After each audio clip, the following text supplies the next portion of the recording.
The Yellow Wallpaper by Charlotte Perkins Gilman. It is very seldom that mere ordinary people like John and myself secure ancestral halls for the summer. A colonial mansion, a hereditary estate, I would say a haunted house and reach the height of romantic felicity, but that would be asking too much of fate. Still, I will proudly declare that there is something queer about it. Else why should it be let so cheaply? And why have stood so long untenanted? John laughs at me, of course, but one expects that in marriage. John is practical in the extreme. He has no patience with faith, an intense horror of superstition, and he scoffs openly at any talk of things not to be felt and seen and put down in figures. John is a physician, and perhaps, I would not say it to a living soul, of course, but this is dead paper and a great relief to my mind. Perhaps that is one reason I do not get well faster. You see, he does not believe I am sick. And what can one do, if a physician of high standing and one own husband assures friends and relatives that there's really nothing matter with one but temporary nervous depression, a slight hysterical tendency? What is one to do? My brother is also a physician and of high standing, and he says the same thing. So I take phosphates or phosphites, whichever it is, and tonics and journeys and air and exercise, and I'm absolutely forbidden to work until I'm well again. Personally, I disagree with their ideas. Personally, I believe that congenial work, with some excitement and change, would do me good. But what is one to do? I did write for a while, in spite of them, but it does exhaust me a good deal, having to be so sly about it, or else meet with heavy opposition. I sometimes fancy that in my condition, if I had less opposition and more society and stimulus. But John says the very worst thing I can do is to think about my condition. And I confess, it always makes me feel bad. So I will let it alone and talk about the house. The most beautiful place. It is quite alone, standing well back from the road, quite 3 miles from the village. It makes me think of English places that you read about, for there are hedges and walls and gates that lock, and lots of separate little houses for the gardeners and the people. There is a delicious garden. I never saw such a garden, large and shady, full of box-bordered paths and lined with long grape-covered arbors with seats under them. There were greenhouses, too, but they are all broken now. There was some legal trouble, I believe, something about the heirs and co-heirs. Anyhow, the place has been empty for years. That spoils my ghostliness, I'm afraid, but I don't care. There's something strange about the house. I can feel it. I even said so to John one moonlit evening, but he said what I felt was a draught and shut the window. I get unreasonably angry with John sometimes. I'm sure I never used to be so sensitive. I think it's due to this nervous condition. But John says if I feel so, I shall neglect proper self-control. So I take pains to control myself, before him at least. And that makes me very tired. I don't like our room one bit. I wanted one downstairs that opened on the piazza and had roses all over the window, and such pretty old-fashioned chintz hangings. But John would not hear of it. He said there was only one window and not room for 2 beds, and no near room for him if he took another. He is very careful and loving, and hardly lets me stir without special direction. I have a scheduled prescription for each hour in the day. He takes all care for me, so I feel basely ungrateful not to value it more. He said we came here solely on my account, that I was to have perfect rest and all the air I could get. Your exercise depends on your strength, my dear, said he, and your food somewhat on your appetite, but air you can absorb all the time. So we took the nursery at the top of the house. It is a big, airy room, the whole floor nearby with windows that look all ways, and air and sunshine galore. It was nursery first, then playroom and gymnasium, I should judge, for the windows are barred for little children, and there are rings and things in the walls. The paint and paper look as if a boys' school had used it. It is stripped off, the paper in great patches all around the head of my bed, about as far as I can reach, and in a great place on the other side of the room low down. I never saw a worse paper in my life. One of those sprawling, flamboyant patterns committing every artistic sin. It's dull enough to confuse the eye in following, pronounced enough to constantly irritate and provoke study. And when you follow the lame, uncertain curves for a little distance, they suddenly commit suicide, plunge off at outrageous angles, destroy themselves in unheard-of contradictions. The color is repellent, almost revolting, a smoldering, unclean yellow, strangely faded by the slow, turning sunlight. It is a dull, yet lurid orange in some places, a sickly sulphur tint in others. No wonder the children hated it. I should hate it myself if I had to live in this room long. Oh, there comes John, and I must put this away. He hates to have me write a word. We have been here 2 weeks, and I haven't felt like writing before since that first day. I'm sitting by the window now, up in this atrocious nursery, and there is nothing to hinder my writing as much as I please, save lack of strength. John is away all day, and even some nights when his cases are serious.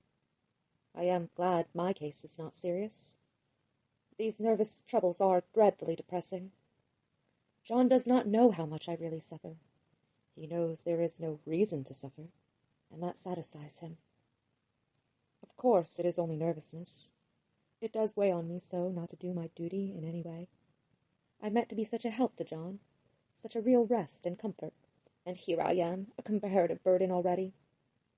Nobody would believe what an effort it is to do what little I am able, to dress and entertain and order things. It is fortunate Mary is so good with the baby. Such a dear baby. And yet I cannot be with him. It makes me so nervous. I suppose John was never nervous in his life. He laughs at me so about this wallpaper. At first he meant to repaper the room, but afterwards he said that I was letting it get the better of me, and that nothing was worse for a nervous patient than to give way to such fancies. He said that after the wallpaper was changed that it would be the heavy bedstead, and then the barred windows, and then that gate at the head of the stairs, and so on. You know the place is doing you good, he said. And really, dear, I don't care to renovate the house just for a 3 months' rental. Then do let us go downstairs, I said. There are such pretty rooms there. Then he took me in his arms and called me a blessed little goose, and said he would go down cellar if I wished, and have it whitewashed into the bargain. But he is right enough about the beds and windows and things.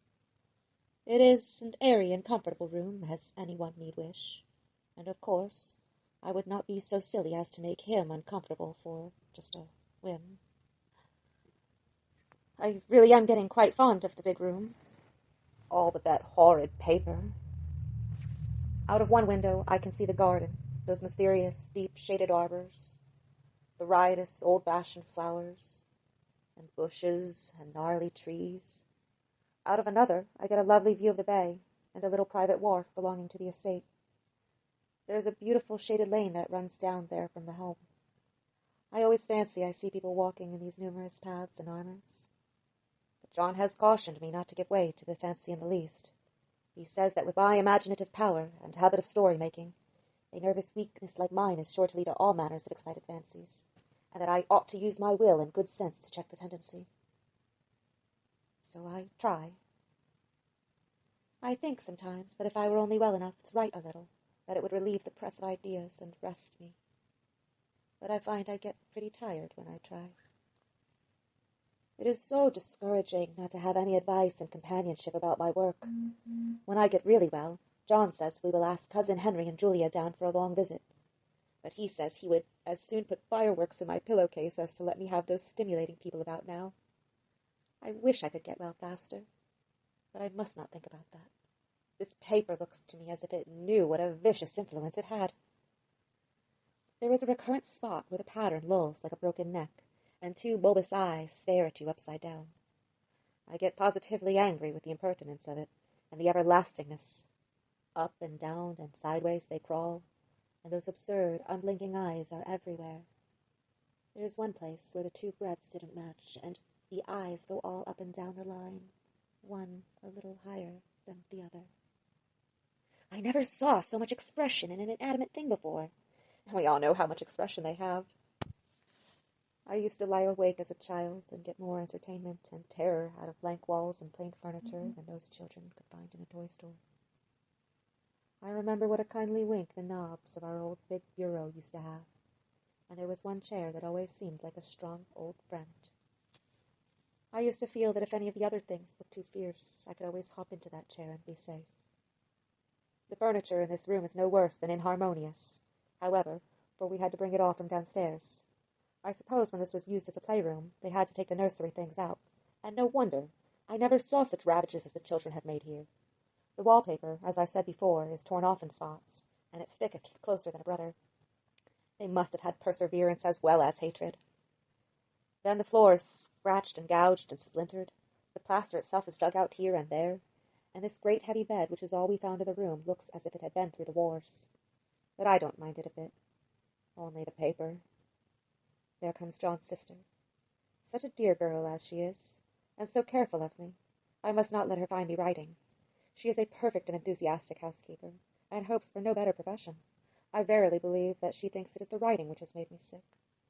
But I can write when she is out, and see her a long way off from these windows. There is one that commands the road, a lovely shaded winding road, and one that looks just off over the country. A lovely country, too, full of great elms and velvet meadows. This wallpaper has a kind of sub-pattern in a different shade, particularly irritating one, for you can only see it in certain lights, and not clearly then. But in the places where it hasn't faded, and where the sun is just so, I can see a strange and provoking, formless sort of figure that seems to sulk about behind that silly and conspicuous front design. There's Sister on the stairs. Well, the 4th of July is over. People are gone, and I am tired out. John thought it might do me good to see a little company, so we just had Mother and Nellie and the children down for a week. Of course, I didn't do a thing. Jenny sees to everything now, but it tired me all the same. John says if I don't pick up faster, he shall send me to Wire Mitchell in the fall. But I don't want to go there at all. I had a friend who was in his hands once, and she says he is just like John and my brother, only more so. Besides, it is such an undertaking to go so far. I don't feel it worthwhile to turn my hand over for anything, and I am getting dreadfully fretful and querulous. I cry at nothing, and I cry most of the time. Of course I don't when John is here, or anybody else, but when I'm alone, and I am alone a good deal just now. John is kept in town very often by serious cases, and Jenny is good and lets me alone when I want her to. So I walk a little in the garden or down that lovely lane, sit on the porch under the roses, and lie down up here a good deal. I'm really getting fond of the room in spite of the wallpaper. Perhaps because of the wallpaper.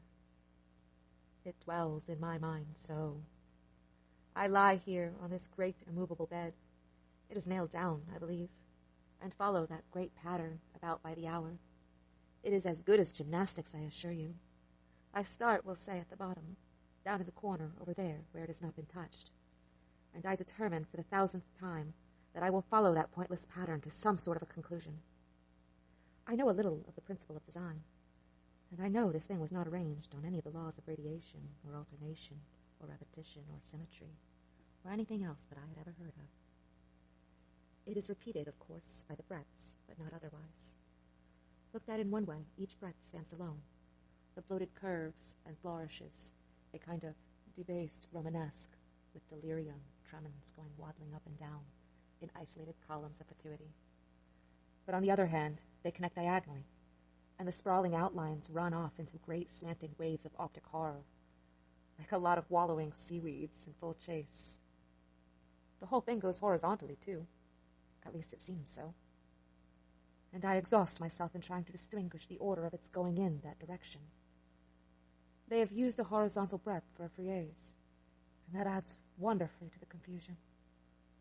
There is one end of the room where it is almost intact, and there, when the cross lights fade, and the low sun shines directly upon it, I can almost fancy radiation after all. The interminable grotesque seems to form around a common center, and rush off in headlong plunges of equal distraction. Oh, it makes me tired to follow it. I'll take a nap, I guess. I don't know why I should write this. I don't want to. I don't feel able. And I know John would think it absurd. But I must say what I feel and think in some way. It is such a relief. But the effort is getting to be greater than the relief. Half the time now, I'm awfully lazy and lie down ever so much. John says I mustn't lose my strength and has me take cod liver oil and lots of tonics and things, to say nothing of ale and wine and rare meat. Dear John, he loves me very dearly and hates to have me sick. I tried to have a real earnest and reasonable talk with him the other day and tell him how I wish he would let me go and make a visit to Cousin Henry and Julia. But he said I wasn't able to go, nor able to stand it after I got there, and I did not make a very good case for myself, for I was crying before I had finished. It's getting to be a great effort for me to think straight. Just this nervous weakness, I suppose. Dear John gathered me up in his arms and just carried me upstairs and laid me on the bed and sat by me and read to me till it tired my head. He said I was his darling and his comfort and all he had, and that I must take care of myself for his sake and keep well.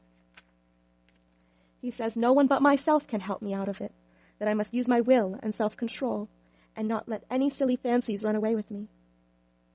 There's one comfort. The baby is well and happy, and does not have to occupy this nursery with the horrid wallpaper. If we had not used it, that blessed child would have. What a fortunate escape. Why, I wouldn't have a child of mine, an impressionable little thing, live in such a room for the world. I never thought of it before, but it's lucky that John kept me here after all. I can stand it so much easier than a baby, you see. Of course, I never mention it to them any more. I am too wise, but I keep watch of it all the same. There are things in that paper that nobody knows but me, or ever will. Behind that outside pattern, the dim shape gets clearer every day. It is always the same shape, only very numerous. And it is like a woman stooping down and creeping about behind that pattern. I don't like it a bit. I wonder, I begin to think, I wish John would take me away from here. It is so hard to talk with John about my case, because he is so wise, and because he loves me so. But I tried it last night. It was moonlight. The moon shines in all around, just as the sun does.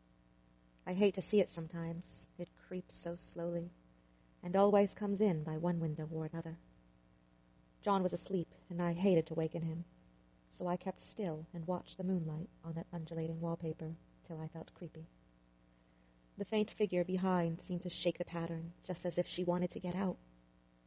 I got up softly and went to feel and see if the paper did move. And when I came back, John was awake. "What is it, little girl?" he said. "Don't go walking about like that. You'll get cold." I thought it was a good time to talk.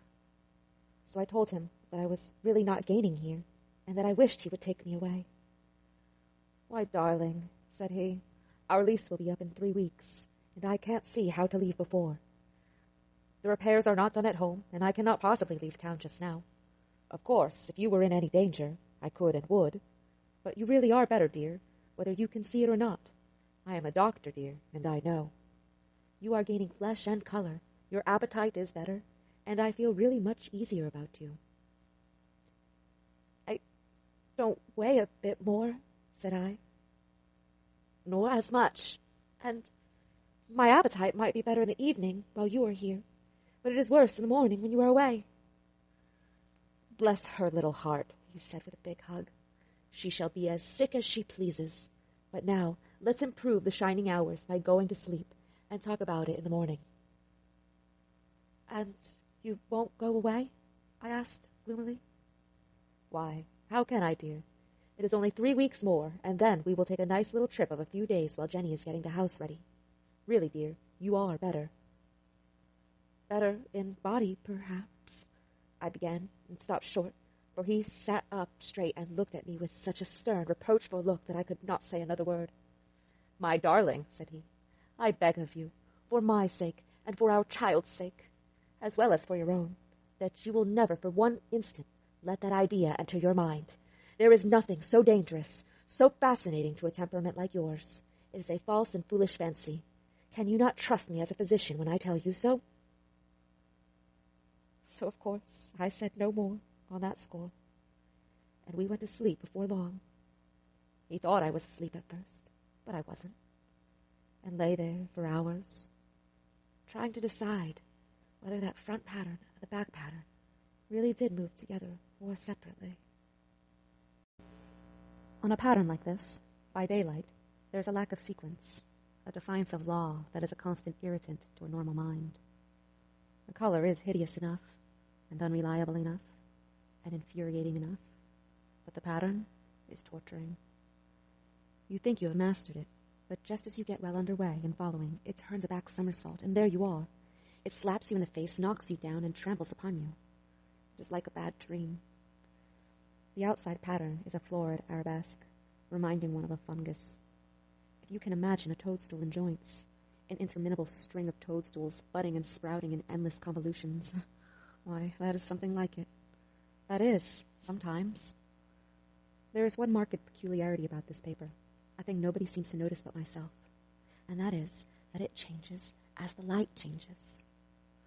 When the sun shoots in through the east window, I always watch for that first long, straight ray. It changes so quickly that I never can quite believe it. That is why I watch it always. By moonlight, the moon shines in all night when there is a moon. I wouldn't know it was the same paper. At night, in any kind of light, in twilight, candlelight, lamplight, and worst of all, by moonlight, it becomes bars. The outside pattern, I mean, and the woman behind it as plain as it can be. I didn't realize it for a long time, what the thing was that showed behind that dim sub-pattern, but now I am quite sure it is a woman. By daylight she is subdued, quiet. I fancy it is the pattern that keeps her so still. It is so puzzling. It keeps me quiet by the hour. I lie down ever so much now. John says it is good for me, and to sleep all I can. Indeed, he started the habit by making me lie down for an hour after each meal. And it is a very bad habit, I'm convinced. For you see, I don't sleep, and that cultivates deceit, for I don't tell him that I'm awake. Oh, no. The fact is, I am getting a little afraid of John. He seems very queer sometimes, and even Jenny has an inexplicable look. It strikes me occasionally, just as a scientific hypothesis, that perhaps it is the paper. I have watched John when he did not know I was looking, and come into the room suddenly on the most innocent excuses, and I've caught him several times looking at the paper. Jenny, too. I caught Jenny with her hand on it once. She didn't know I was in the room, and when I asked her in a very quiet voice, with the most restrained manner possible, what she was doing with the paper, she turned around as if she had been caught stealing and looked quite angry, asked me why I should frighten her so. Then she said that the paper stained everything it touched, that she had found yellow smooches on all of my clothes and John's, and that she wished we would be more careful.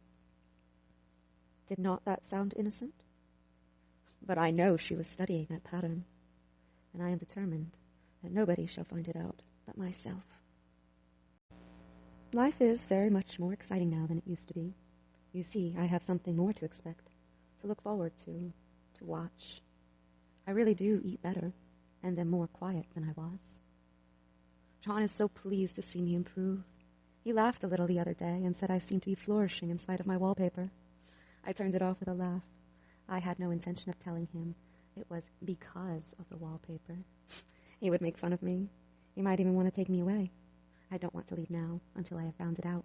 There is a week more, and I think that will be enough. I'm feeling ever so much better. I don't sleep much at night, for it is so interesting to watch developments. But I sleep a good deal in the daytime. In the daytime, it is tiresome and perplexing. There are always new shoots on the fungus, and new shades of yellow all over it.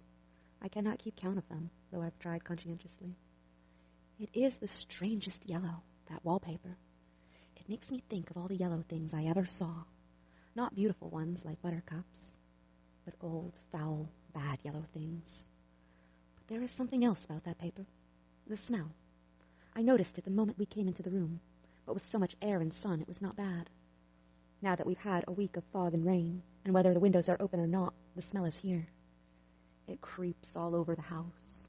I find it hovering in the dining room, sulking in the parlor, hiding in the hall, lying in wait for me on the stairs. It gets into my hair.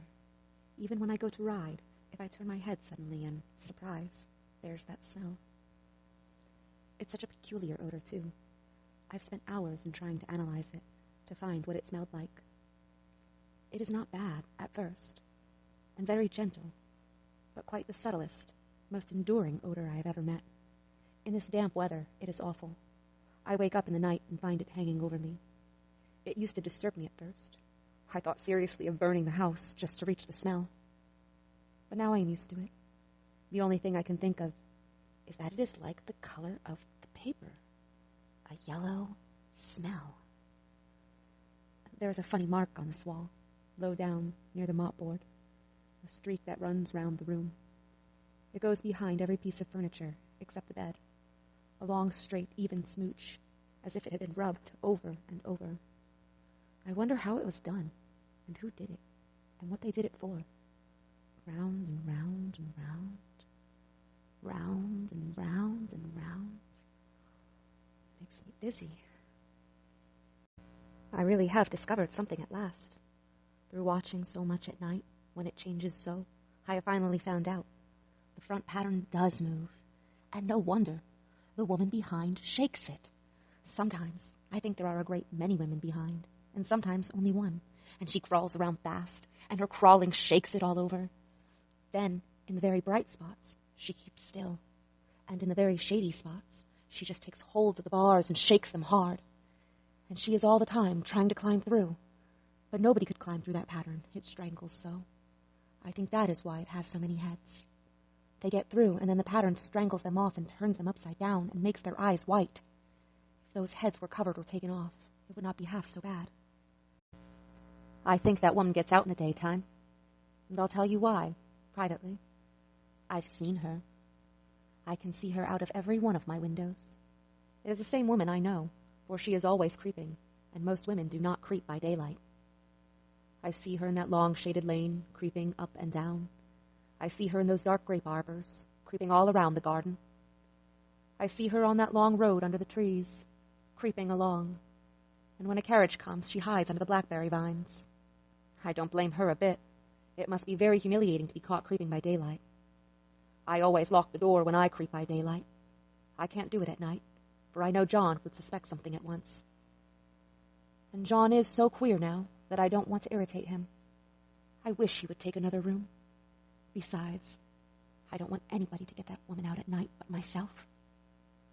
I often wonder if I could see her out of all the windows at once. But turn as fast as I can only see out of one at a time.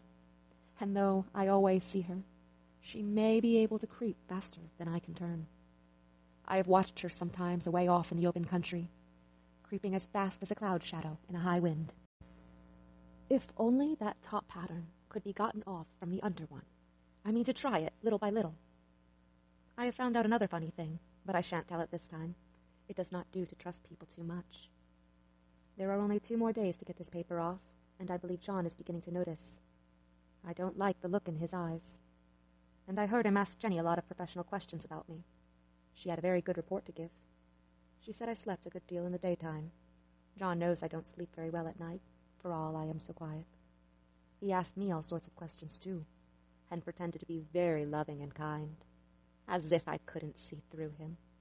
Still, I don't wonder he acts so, sleeping under this paper for 3 months. It only interests me, but I feel sure John and Jenny are secretly affected by it. Hurrah!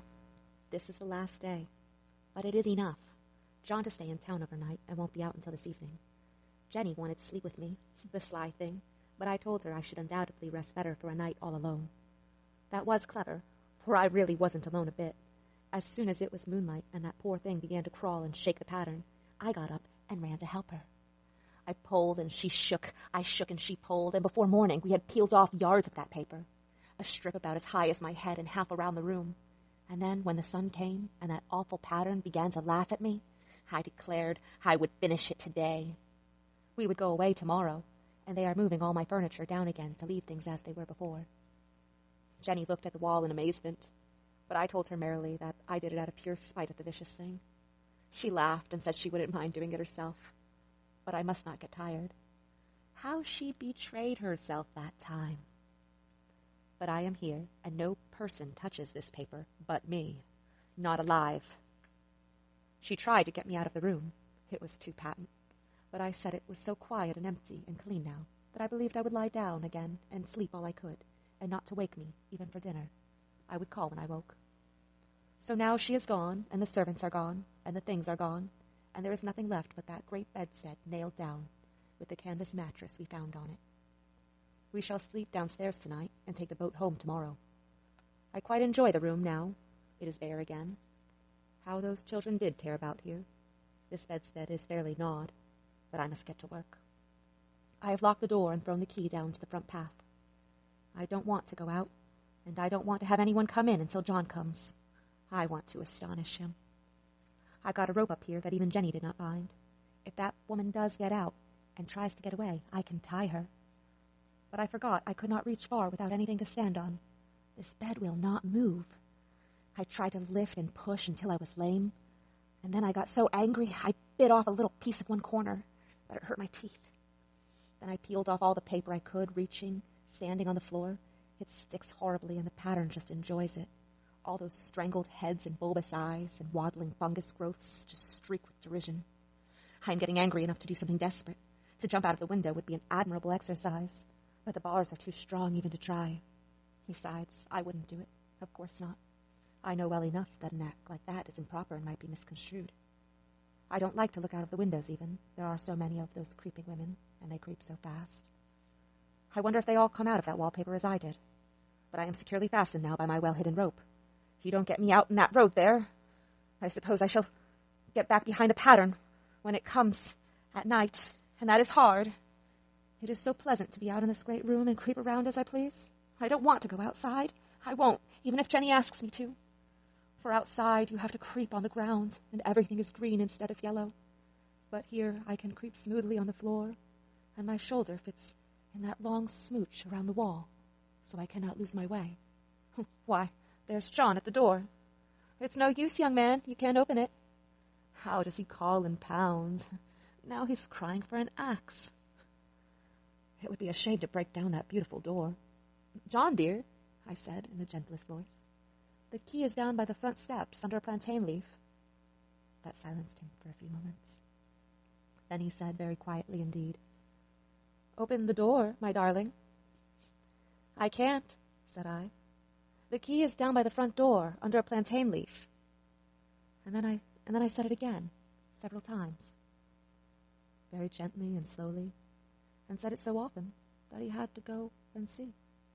And once he got it, of course, and came in, he stopped short by the door. What's the matter? He cried. For God's sake, what are you doing? I kept on creeping just the same, but I looked at him over my shoulder. I've got out at last, said I, in spite of you and Jane, and I've pulled off most of the paper, so you can't put me back. Now why should that man have fainted? But he did, and right across my path by the wall, so that I had to creep over him every time.